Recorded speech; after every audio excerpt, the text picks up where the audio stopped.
The night Dumas Beach called my name, I didn't answer at first. I was standing barefoot near the shore, the cold sand slipping between my toes, the Arabian Sea breathing in slow, heavy waves. The moon hung low, pale and watchful, turning the water silver. People say Dumas Beach never sleeps, but that night, it felt like the world had stopped just for me. My name is Aaron. I had come to India from Canada to escape something I couldn't explain, grief, maybe guilt. A year ago, I had lost my younger sister in an accident. Since then, silence followed me everywhere. When my work sent me to Gujarat, someone casually said, "Visit Dumas Beach at night. It's famous." They didn't say why. I found out soon enough. As I walked along the shoreline, I heard footsteps behind me. Slow, careful. I turned, but no one was there. Just wind, waves, and the distant sound of laughter from a group far away. I told myself I was tired. Jet lag. Imagination. Then I heard it again. "Help me." The voice was faint, almost swallowed by the sea. It didn't sound angry or threatening. It sounded tired, afraid. Every warning I had heard rushed back to me, stories of whispers, of people being called into the dark. My heart pounded. I should have walked away. Instead, I followed the voice. Near the old wooden posts half buried in sand, I saw a figure sitting alone. A young woman. Her clothes were wet, her hair clung to her face, and she was shaking, not from cold, but from something deeper. "Are you okay?" I asked, keeping my distance. She looked up slowly. Her eyes were empty, yet full, like someone who had cried for too long. "I can't feel my legs," she whispered. "I tried to swim, I shouldn't have."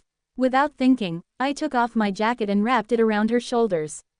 I called for help, waving my arms, shouting into the night. No one came. The beach had gone quiet. "I won't leave you," I said, though fear crawled up my spine. "You're not alone." She stared at me, her lips trembling. No one has said that to me in a very long time. As I supported her, I noticed something strange. Her body felt lighter than it should have. Too light. When the moonlight hit her face, her reflection didn't appear in the shallow water beneath us. My breath caught. "You don't have to be afraid," she said softly, almost kindly. "Most people run." What happened to you?" I asked. She looked toward the sea. I waited for someone. No one came. The wind grew stronger. The waves pulled back, as if the ocean itself was listening.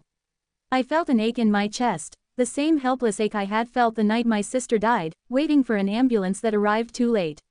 "I'm here now," I said. "I'm not leaving." For the first time, she smiled. The beach lights flickered. The air grew warm. The heaviness I had been carrying for a year suddenly loosened, as if something inside me finally exhaled. "Thank you," she whispered. That was all I needed. Her form began to fade, like mist touched by morning light.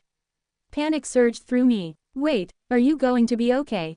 She nodded. "Because you stopped. Because you listened." And then she was gone. The sea returned to its rhythm. Sounds came back. Voices, footsteps, life. A group of locals walked past me, laughing.